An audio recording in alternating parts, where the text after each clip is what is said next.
کے 12 مہینوں میں سے ایک مہینے کا ایک دن ہے نہ بظاہر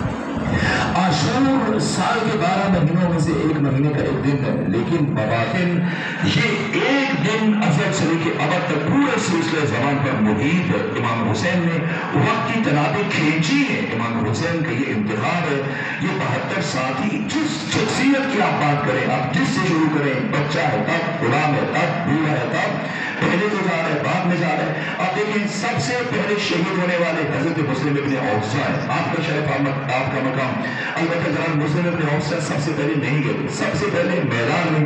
ادھر سے جس طرح سے میں نے آپ کے سامنے ایک فرد کا تعارف کروایا دشمن کی فرد کا، جس کو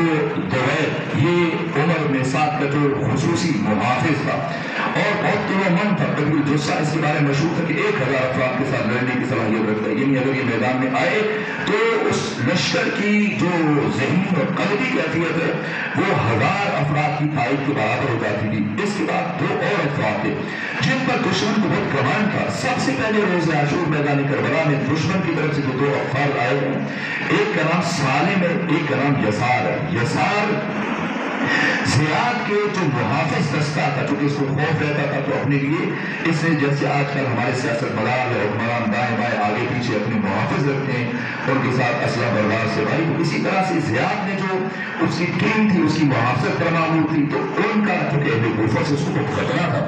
80,000 سے زیادہ اہل کوفہ کو شہید کرنے والا خود زیاد بن سمیہ ہے، تو اس کو خطرہ تھا کہ مبادا مجھے نہ قتل کر دیا جائے، تو اس نے ایک محافظ دستہ بنایا ہوا تھا اور اس محافظ دستے کا جو انچارج تھا، رئیس تھا، اس کا نام یسار تھا۔ یہ یسار بہت قبول جو سوتر مند بہت قدآور قوی ہے کہ اسے دیکھ کر دشمن پر سختہ تاری ہو جاتا تھا۔ اس کا بیٹا ابن زیاد،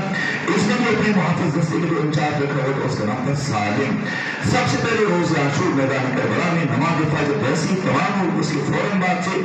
ہزاروں کی تعداد میں تیروں کی بارش ہوئی اور سب سے پہلا تیر عمر بن سعد نے چلایا اور یہ کہا میرے لشکر والوں گواہ رہنا کہ جا کے عبید اللہ بن زید کو بتانا کہ حسین کی فوج پر سب سے پہلا تیر چلانے والا اور میں ہوں، عمر بن سعد۔ اس کے بعد ہزاروں کی تعداد میں تیروں کی بارش ہوگی اور ان باعث تیروں کی بارش میں پہچانیے یہ 72 کون، ان 72 میں سے جو میں نے پڑھا دقت سے پڑھا ایک سپاہی بھی ایسا نہیں بچا کہ کوئی زخمی نہ ہوا۔ لیکن عجیب بات یہ ہے کہ امام حسین کی آپ کے اولاد میں سے بھائیوں میں سے 18 جوانان بنو ہاشم میں سے ایک فرد کے جسم پر خراش تک نہ آئی، یعنی یہ وہ 72 ہے جو وہ ڈھال بن گئے حسین کے بیٹوں کے سامنے، حسین کے بھائیوں کے سامنے۔ یہ ان کی وفا ہے، ان کا مقام، ان کا شرف، ان کی عزت، ان کی منزلت کہ انسانی زارا ایہا الطیبون حاموا عن بنات رسول اللہ کے شب عاشور میں یہ غیر معمولی بات ہے۔ یہ 72 ہے، ان کی عزت و شرف و مقام و مرتبہ ہے۔ یہاں تک کہ اس کے بعد جو میں نے پڑھا ہے مقاتل میں دیکھا ہے کہ روز عاشور آخری وقت میں سب سے آخر میں جو صحابی امام حسین کی شہید ہوئے یہ بشر بن عمر،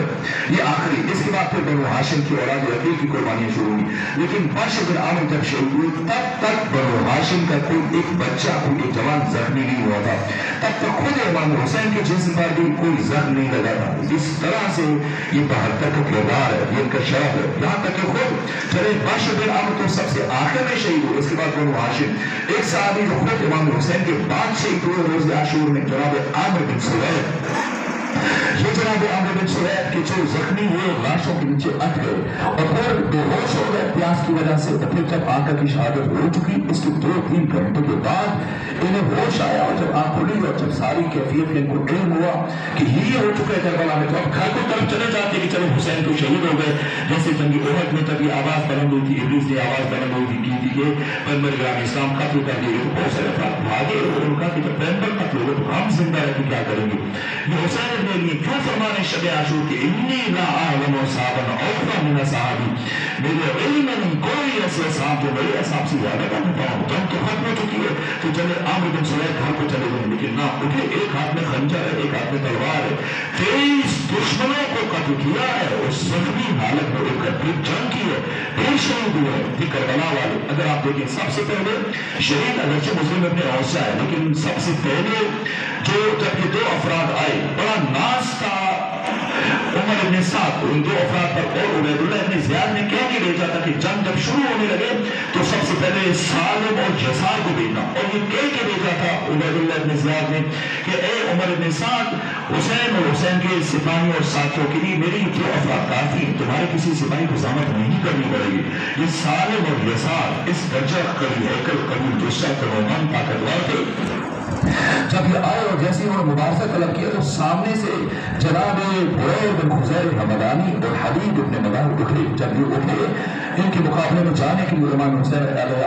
السلام نے فرمایا کہ نہ، آپ کا مقام بہت اجل ہے، آپ کا مقام بہت بالا ہے کہ آپ ان جیسے کمزور افراد کے مقابلے میں جائیں۔ عبداللہ بن عمیر کلبی نے خواہش کی کہ فرزند رسول مجھے اجازت دیجیے، میں جانا چاہتا ہوں۔ فرمایا ہاں آپ چلے جائیے۔ کون ہے عبداللہ بن عمیر کلبی؟ لیکن عبداللہ بن عمیر کلبی اس سے پہلے امام حسین کے ساتھ کوئی رابطہ نہیں تھا۔ یہ نخیلہ کے مقام پر، نخیلہ وہ چھاونی ہے جہاں کوفہ سے باقی راستے الگ ہوتے ہیں، اور عبید اللہ بن زیاد یہاں پر جیسی جناب مسلم ابن عقیل کے ہاتھ پر 18,000 افراد نے بیعت کی تھی تو یہ پریشان تھا، اور گھبراہٹ اور ڈر اور خوف کی وجہ سے اس نے یہاں پر ڈیرا ڈالا ہوا تھا، یہاں پر اپنی فوج کو بھرتی کر رہا تھا، مختلف افراد کو، جوانوں کو، بوڑھوں کو،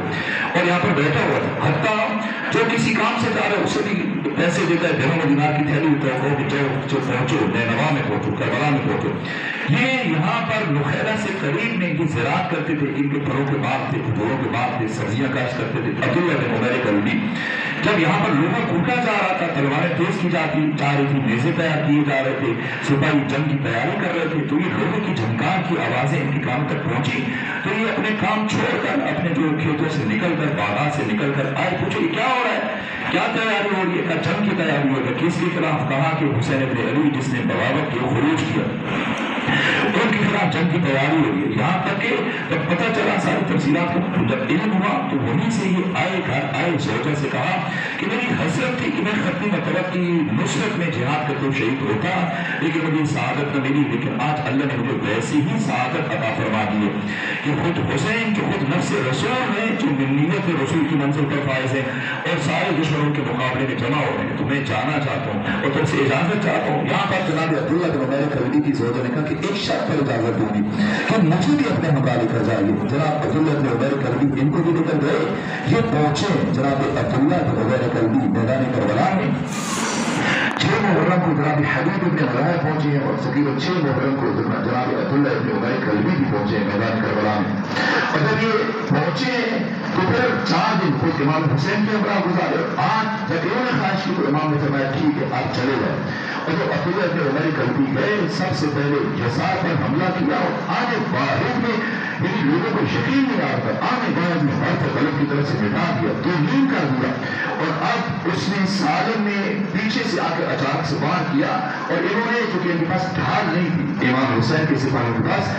ضروری مقدار میں اسلامی تلواریں کم تھی، یعنی افراد زیادہ تھے، تلواریں کم تھی، نیزے کم تھے، تیر کم تھے۔ آپ دیکھیے کہ جناب نافع بن ہلال کی کربلا کے 5ویں شہید ہے۔ جناب نافع بن ہلال کے متعلق میں نے پڑھا ہے کہ انہوں نے تقریباً 180 تیر ان کے پاس انہوں نے جمع کر کے رکھے تھے، اور اتنے ماہر تیر انداز تھے۔ شب عاشور جہاں باقی انہوں نے کام کیے، جہاں خندق کھدوائی امام حسین کے سپاہیوں کے ہمراہ، جہاں پر جنگل سے جھاڑیاں کاٹ کے لائے اور کام کی، وہاں پر انہوں نے 180 تیروں کے اوپر ہر تیر پر اپنا نام لکھا ہے۔ اور میں نے پڑھا ہے ابھی مخنت میں باقی مرکزی کتابوں میں کہ جناب نافع بن ہلال جو بھی تیر چلا رہے تھے 180 تیروں میں سے ایک بھی ضائع نہیں گیا، ہر تیر نشانے پر لگا۔ ان کے پاس وسائل موجود تھے، یہ جناب نافع بن ہلال۔ اسی طرح سے اب جناب عبداللہ بن عمیر کلبی تلوار تو تھی لیکن ڈھال نہیں تھی، یسار کو قتل کیا، اور سالم نے پیچھے سے اچانک جب حملہ کیا تو انہوں نے ہاتھ سے روکا تو ان کی 4 انگلیاں کٹ گئی، پھر پلٹ کے بعد کیا تو اس کو بھی دو کر دیا، اور ان 2 کو قتل کرنے کے بعد جو ان کی فوج کے سب سے بڑے شجاع مانے جاتے تھے،